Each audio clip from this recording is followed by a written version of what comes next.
1857 మహా విప్లవం గురించి తూతూ మంత్రంగా మన పాఠ్య పుస్తకాల్లో రాసుకోవడం జరిగింది. నిజంగా 1850లో జరిగినటువంటి ఉద్యమంలో పాల్గొన్నటువంటి అనేక ఉద్యమకారులు, ముఖ్యంగా మంగల్ పాండే గురించి మీలో ఎంతమందికి తెలుసు? మంగల్ పాండే అంటే ఆయన బాలీవుడ్ నటుడు కాదు, ఆయన బాలీవుడ్ హీరో కాదు, రియల్ హీరో. మీరు హీరోస్ అంటే ఎవరు అనుకుంటారు? ఒక ప్రభాస్, అల్లు అర్జున్, మహేష్ బాబు అనుకుంటారు. మరి నిజమైనటువంటి హీరోస్ వాళ్ళు కాదు. నిజమైనటువంటి హీరోస్ ఎవరు? స్వతంత్ర సమరయోధులు, ఫ్రీడమ్ ఫైటర్స్. అందులో మంగల్ పాండే స్వాతంత్ర ఉద్యమంలో మొట్టమొదటి స్వాతంత్ర ఉద్యమంలో పాల్గొన్నటువంటి వ్యక్తి. మరి అతడు ఏమన్నాడు? ఏది రా నీ బాహుబల్యం అన్నాడు, ఏది రా నీ రణతూర్యనాదం అన్నాడు, ఏది రా నీ దేవదత్తం, ఏది రా నీ ఉన్నటువంటి భారతీయులందరినీ కూడా ఏం చేశారంటే ఒకే తాటి మీదకి తీసుకురావడం జరిగింది.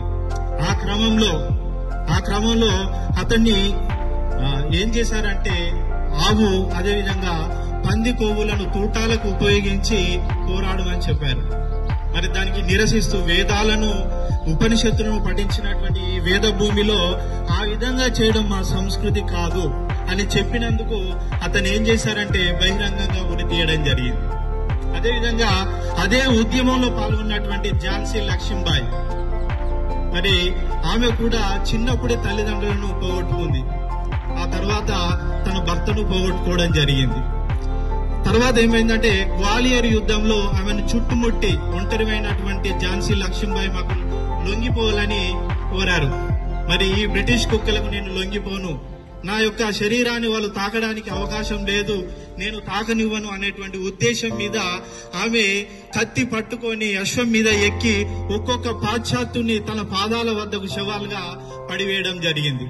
ఆ విధంగా చివరికి తన సైన్యాన్ని కోల్పోవడం ద్వారా ఆమె ఇక బ్రిటిష్ వాళ్లకు నేను లొంగను అనేటువంటి ఉద్దేశం మీద తనకు తానే ఆత్మాహుతి చేసుకొని ఒక వీర వనితగా మిగిలిపోవడం జరిగింది. సో ఈ విధంగా ఎవరి యొక్క చరిత్ర చూసినా గొప్పగా ఉండడం జరిగింది. ఆ చరిత్ర మనం ఎప్పటికి కూడా మర్చిపోకూడదు. ఈ విధంగా అనేక రకాలుగా 1885 నుంచి 1947 వరకు కూడా భారత స్వాతంత్ర ఉద్యమం అనేటువంటిది 2-3 అర్థాలుగా మారిపోవడం జరిగింది.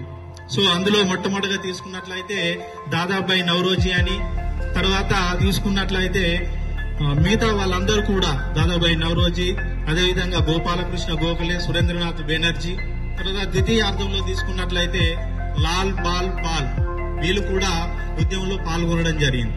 అంటే స్వాతంత్ర ఉద్యమం లేకపోతే స్వాతంత్ర దినోత్సవం లేకపోతే గణతంత్ర దినోత్సవం అనగానే మనకు గుర్తుండేటువంటి నాయకుల పేర్లు ఏంటి అంటే జవహర్ లాల్ నెహ్రూ, అదేవిధంగా నెహ్రూ, డాక్టర్ బిఆర్ అంబేద్కర్. కానీ స్వాతంత్రం చూడకుండానే చనిపోయినటువంటి ఎంతో మంది, వందల మంది దేశభక్తులు ఉండడం జరిగింది. ఇందాక నేను చెప్పినటువంటి పేర్లు ఎవరు కూడా దాదాపుగా స్వాతంత్రం చూడనటువంటి వ్యక్తులుగా చెప్పుకోవచ్చు. అంటే ముఖ్యంగా తీసుకున్నట్లయితే ఇందాక చెప్పినటువంటి ఈ లాలా లజపతి రాయ్ కావచ్చు, లేదా బిపిన్ చంద్రపాల్ కావచ్చు, భగత్ సింగ్ కావచ్చు, రాజ్గురు కావచ్చు, సుఖ్దేవ్ కావచ్చు, ఆఖరికి సుభాష్ చంద్రబోస్ కావచ్చు, వీళ్ళందరూ కూడా స్వతంత్రాన్ని చూడక ముందే తమ యొక్క తనువును భారత ఒడిలో నింపడం జరిగింది, చనిపోవడం జరిగింది, కన్నీళ్లు కార్చడం జరిగింది. సో ఆ విధంగా భారత స్వాతంత్ర ఉద్యమాన్ని చెప్పుకోవడం ఉద్యమంతో ఉంది. ఇంతటితో నా ఉపన్యాసం ముగిస్తుంది. Happy independence to once again you all. ఏం ఎగురుతోంది అక్కడ? జాతీయ జెండా. మీ గుండెల పైన చేయి వేసుకోండి. ఏముంది అక్కడ? గుండె ఎన్నిసార్లు కొట్టుకుంటుంది నిమిషానికి? 72 టైమ్స్. అలా ఎంతో మంది గుండెల చప్పులు ఆగిపోతే ఆ జాతీయ జెండా ఈ రోజు మీ గుండెల పైన ఉంది కదా. అవసరం అనుకుంటే ప్రాణత్యాగం చేస్తామని అని చెప్పడమే జాతీయ జెండా అర్థం. ఇప్పుడు అదే జాతీయ జెండాని మీరు మోస్తున్నారు, రేపు ఆ జాతీయ జెండాని దేశాన్ని కాపాడడానికి మీరు వెళ్తున్నారు.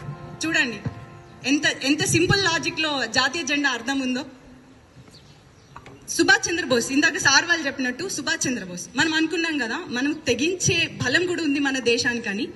అందుకనే ఆయన ఒకటే నమ్ముతారు, దేశంలో ఉంటే నేను స్వతంత్రం సాధించకపోయినా దేశం బయటికి వెళ్ళైనా సరే నేను స్వతంత్రాన్ని సాధిస్తానని ఒక నమ్మకంతో ఆయన తెగిస్తాడు. ఒక రకంగా మన దేశానికి స్వతంత్రం రాకముందు అండమాన్ నికోబార్ ఐలాండ్స్ కి ఆయననే స్వతంత్రం తీసుకొస్తాడు. అసలు చాలా మందికి విషయం తెలియదు. దేశానికి స్వతంత్రం రావడానికంటే ముందు, మహాత్మా గాంధీ కంటే ముందు దేశానికి ఒక పార్ట్ ఆఫ్ ద ఏరియాకి స్వతంత్రం తీసుకొచ్చింది సుభాష్ చంద్రబోస్. అంటే ఆయన తెగింపు వల్లనే ఆ రోజు మనకి స్వతంత్రం వచ్చింది. భగత్ సింగ్ మార్చి 23, 1931 రోజు బ్రిటిష్ వాళ్ళు ఆయన ఉరి తీసే ముందు ఒక క్వశ్చన్ అడుగుతారు. అరే బాబు, ఒక చిన్న క్షమాపణ చెప్పురా, నీకు మా అంటే వయసు ఒక 22, 23 సంవత్సరాల వయసు ఉంది కదా, ఎందుకు వట్టిగా చనిపోతావు, ఒక్క క్షమాపణ చెప్పు మా బ్రిటిష్ వాళ్ళకి, నేను మిమ్మల్ని వదిలేస్తా అంటాడు. అప్పుడు భగత్ సింగ్ చెప్తాడు, నేను సారీ చెప్తే నా దేశం సారీ చెప్పినట్టే, నేను నీ ముందు తల వంచితే నా దేశం తల వంచినట్టే అని చెప్తాడు. అంటే నీకు క్షమాపణ కంటే నేను చచ్చిపోవడమే నాకు గొప్ప, అదే నేను నా దేశానికి ఇచ్చే తెగింపు, త్యాగం అని చెప్తాడు అనమాట. అంటే సింపుల్ గా ఆయన ఒక మాట మనకి చెప్పాడు, ఏమని, నేను అంటే నేను ఒక్క భగత్ సింగ్ నే కాదు, నేను అంటే దేశం, నేను అంటే నా మాతృభూమి, కాబట్టి నేను ఏ తప్పు చేసినా అది నా దేశానికి తగులుతుంది, నేను తల వంచితే నా దేశం తల వంచుతుంది. అందుకే నేను మీ క్లాస్ లో చెప్తా, ఆర్మీ సోల్జర్స్ ఎట్లుండాలి, మనము అంటే ఏమని చెప్పాలి మీరు, దేశం, అమ్మనా తల్లిదండ్రుల అంటే ఏమని చెప్పాలి, దేశమా అంటే దేశం అని చెప్పాలి, నీ ప్రాణమా దేశమా అంటే ఏం చెప్పాలి, దేశం అని చెప్పాలి. అదే ఒక సోల్జర్ యొక్క అర్థం. అందుకని ఆర్మీకి ఒక ట్యాగ్ లైన్ ఉంటుంది, సర్వీస్ బిఫోర్ సెల్ఫ్, నాకంటే ముందు నా దేశము, నేనంటే దేశం, అంటే దేశం అంటే నేనంటేనే దేశం. ఇక్కడ మనకి ఇండివిజువాలిటీ అనేది లేదు. ఇక ఒక చిన్న ఇన్సిడెంట్, మొన్న మనకి ఆపరేషన్ సింధూర్ జరిగింది కదా, సడన్ గా పిఎం నరేంద్ర మోడీ గారు ఆపరేషన్ సింధూర్ ఆఫ్ చేశారు. ఇక అపోజిషన్ పార్టీ వాళ్ళు ఉంటారు కదా, అందరు అన్నారు, ఏ నరేంద్ర మోడీ అంతా వేస్ట్, ఇది అట్లా చేసింది అని చెప్పి. కాదు, ఆయన గొప్ప ఆలోచన మనం అర్థం చేసుకోవాలి. అది దేశం గురించి ఆలోచన ఉన్న వాళ్ళకి, రాజ్యాంగం పైన అవగాహన ఉన్న వాళ్ళకి అర్థమవుతుంది. మన భారత రాజ్యాంగంలో ఆర్టికల్ 51 ఉంటుంది, ఒకటే చెప్తుంది ఆర్టికల్ 51, నేను భారతీయ పౌరుడిని, అదే విధంగా ప్రపంచ శాంతికి కూడా నేను కృషి చేస్తా. అంటే అది ఓన్లీ భారతీయులకు మాత్రమే సాధ్యం. ఆర్టికల్ 51 అదే చెప్తుంది. మాకు ప్రాణం కంటే ఎదుటి వ్యక్తి ప్రాణాలను కాపాడడం కూడా మా దేశ గొప్పతనం అని చెప్పారు. అటు పాకిస్తాన్ వాడా చైనా వాడా అనేది కాదు, ప్రతి ప్రాణం గొప్పదే. ఆ ప్రాణాన్ని పోతుంది అంటే మేము తల వంచుతాం తప్ప ఒక ప్రాణాన్ని బలి తీసుకోము, ఎందుకంటే మా దేశం శాంతి గల దేశం అని చెప్పేసి ఆయన యుద్ధం ఆపాడు. అది రీజన్ అక్కడ, అంటే ప్రపంచ శాంతికి భారతదేశం కృషి చేస్తుందని చెప్పడానికి. అదే మనకి జాతీయ జెండాలో మిడిల్ కలర్, వైట్ కలర్, అదే శాంతి. ఇందాక అనుకున్నాం కదా, దేశం అంటే తెగింపు, త్యాగం చేస్తాం, ప్రాణత్యాగం చేస్తాం, అవసరం అనుకుంటే భరిస్తాం ఏదైనా అని చెప్పడానికి. ఆ భరించడానికి గుర్తే ఆ తెలుపు, శాంతి చిహ్నం అని చెప్తాం. సో ఇవన్నీ మీరు గుర్తుపెట్టుకోవాలి. సో నేను మీకు ఒక్కటే చెప్తున్నా, ఈ రోజు స్వతంత్ర దినోత్సవం కాదు, రేపు ఇదే స్వతంత్ర దినోత్సవాన్ని మీరు ఆర్మీ డ్రెస్ లో సెలబ్రేట్ చేసుకోవాలనేది మా అందరి ఇంటెన్షన్. అందుకనే సార్ యొక్క ఇంటెన్షన్ కూడా అదే. నేను ఏదైనా సరే ఈ డిఫెన్స్ కాలేజీని ఎస్టాబ్లిష్ చేయడంలో కూడా ఇంటెన్షన్ అదే. దేశం గురించి అందరు మాట్లాడతారు కానీ ఎవరు సిద్ధంగా ఉండరు. చూడండి, మీకు 17.5 years ఉన్నాయి, ఒక 25 years వాడికి చాలా గట్స్ ఉన్నాయి అంటారు, కానీ 25 years ఏజ్ వాళ్ళకి ఈ రోజుల్లో గట్స్ లేవు. 17.5 years పిల్లలకే గట్స్ ఉన్నాయి. అందుకని చూడండి, బయట కాలేజీలో అందరు ఎంజాయ్మెంట్ కోసం జాయిన్ అయితే మీరు దేశాన్ని రక్షిస్తామని జాయిన్ అయ్యారు. ఇంతకంటే గొప్ప సోల్జర్స్ ఎక్కడైనా కనిపిస్తారా చెప్పండి? మీరే అప్కమింగ్ సోల్జర్స్, అందరూ ఎంజాయ్మెంట్ కోసం వెళ్తున్నారు, మేము దేశాన్ని కాపాడదామని మీరు ఇక్కడ కోచింగ్ తీసుకోవడానికి వచ్చారు. అందుకని దాన్ని యూటిలైజ్ చేసుకోండి. Every day is your day.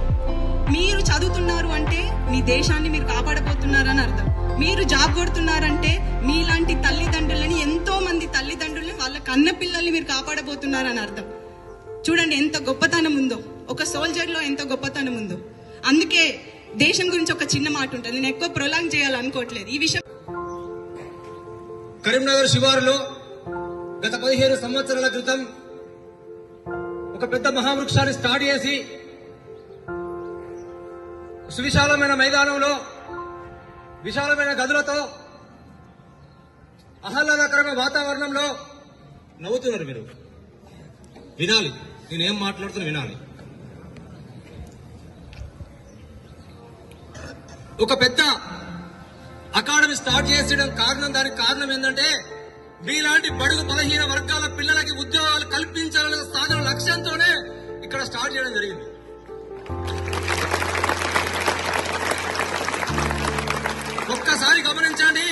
ఒక్కసారి గమనించండి, మీ ఇంట్లో ఉద్యోగం వస్తే మీ కుటుంబం ఏ స్థాయిలో ఉంటుందో మీరు ఒక్కసారి ఇమాజినేషన్ చేసుకోండి.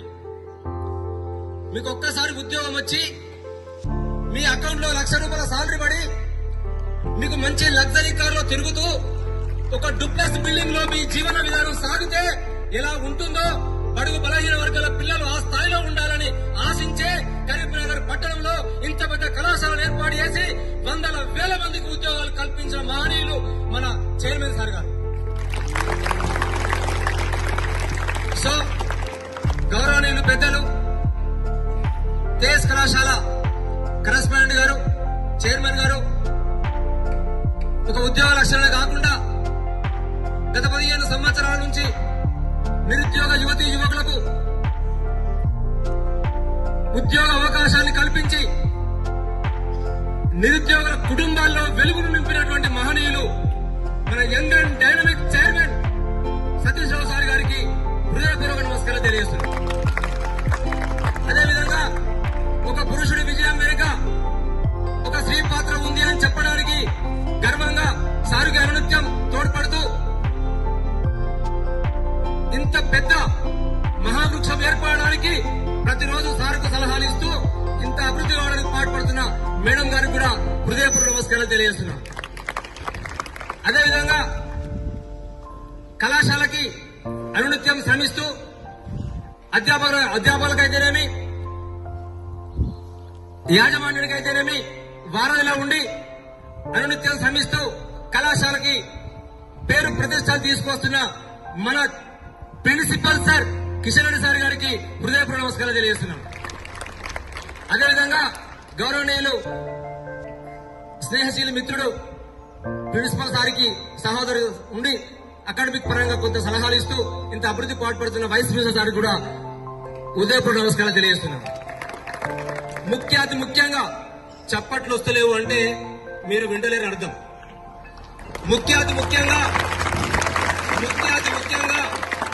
రాష్ట్ర స్థాయిలో తేజస్ అకాడమీ రాష్ట్ర స్థాయిలో ఉంది అని చెప్పడానికి ఈ కళాశాల యొక్క అధ్యాపకులే మేలు పిల్లర్లు.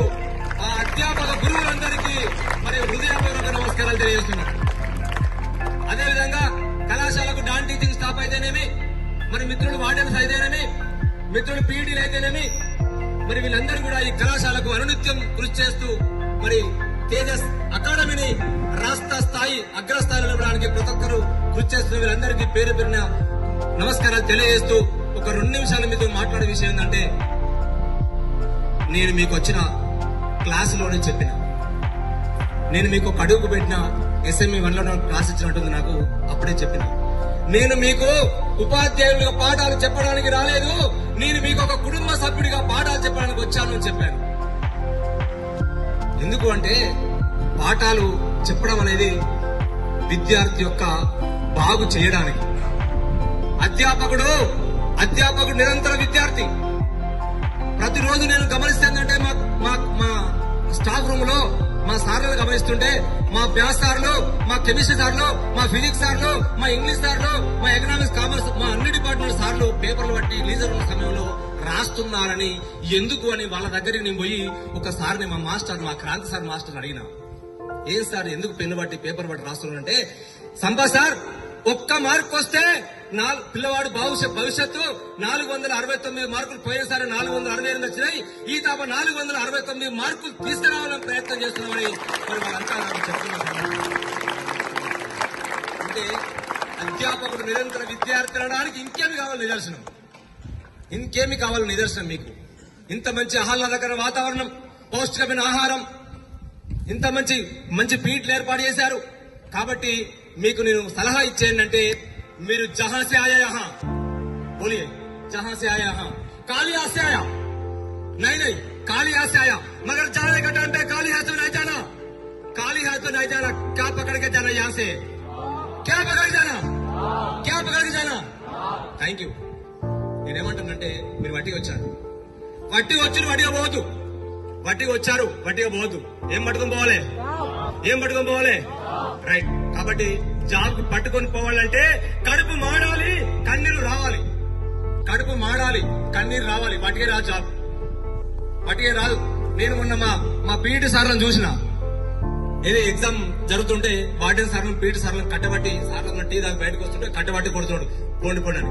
విజయ్ సార్ కట్టబడి కొడుతున్నావు ఏంది విజయ్ సార్ అడిగితే, సార్ ఆ పిల్లోని నేను కొట్టడం అనేది మన మీద కోపం కాదు, నాకు నా పక్క పండి గట్టి పంచాయతీ లేదు, వాడు కూర్చొని 5 నిమిషాలు చదివితే 2 మార్కులు కూర్చొని చదివితే ఐపీలో ఒక్క మార్కర్ వస్తే నేను గుర్తుపెట్టుకుంటారు సార్ అని ఎంత డెడికేటెడ్ గా వర్క్ చేసినటువంటి వాళ్ళు సార్. డెడికేటెడ్ గా డివోటిగా అకుంఠిత దీక్షతో గొప్ప లక్ష్యం పెట్టుకొని కళాశాలలో నడిపిస్తున్నారు. మరి ఆ వాళ్ళకి అనుదానంగా మీరందరూ కూడా ఉండి అనునిత్యం కష్టపడి ఇంకొక గొప్ప విషయం, మీరు ఏ కళను తీసుకోండి, ఏ కళను తీసుకోండి, చైర్మన్ సార్ ఎంబడి మీకేం కావాలి, అన్న సరిగా ఉందా, నీళ్లు మంచిగా ఉన్నాయా, సార్లు పాటలు బాగా చెప్తున్నారా, పీడీల గ్రౌండ్ లో బాగా ఉరికిస్తున్నారా, మీకు ఉద్యోగం లక్ష్యమే పెట్టుకున్నటువంటి చైర్మన్ సార్ ను మీరు ఎక్కడన్నా వేరే కాలం చూసినట్టయితే అందుబాటులో ఉండండి. చైర్మన్ సార్ ఉన్నారు ఇక్కడ మన ముందే, మీకు ప్రత్యక్ష దైవంగా ఉన్నటువంటి సారు మన ఎదురుగా ఉన్నాడు. మీకు ఏం కావాలో తీసుకోండి, మీ లక్ష్యాన్ని నెరవేర్చుకోండి. మీ ఇంటికి పోంగా వట్టిగా పోవద్దు. మీ అమ్మా నాన్న ఎక్కడికి వెళ్ళినా, ఏ ఊళ్ళో ఉన్నా, ఏ వాడలో ఉన్నా, ఏ జంక్షన్ లో ఉన్నా మీ అమ్మా నాన్న తల ఎత్తుకునే విధంగా ఉండాలి తప్ప దించుకునే విధంగా పని చేయొద్దు. బాగా చదవండి, కళాశాల మంచి పేరు తీసుకురండి, ఇక్కడ అధ్యాపకులు మంచి పేరు తీసుకురండి, చైర్మన్ సార్ మంచి పేరు తీసుకురండి. రాబోయే రోజుల్లో తేజస్ అకాడమీ రాష్ట్ర స్థాయిలోనే కాకుండా 31 రాష్ట్రాలలో కూడా 29 ఇతర రాష్ట్రాల్లో కూడా మన తేజస్ అకాడమీ పేరు పోవాలని తెలియజేస్తూ అవకాశం ఇచ్చినటువంటి పెద్దలందరికీ సెలవు తీసుకుంటూ మీ అందరికీ 79వ స్వాతంత్ర్య శుభాకాంక్షలు తెలియజేస్తూ థ్యాంక్ యూ విశ్వేశ్వర్.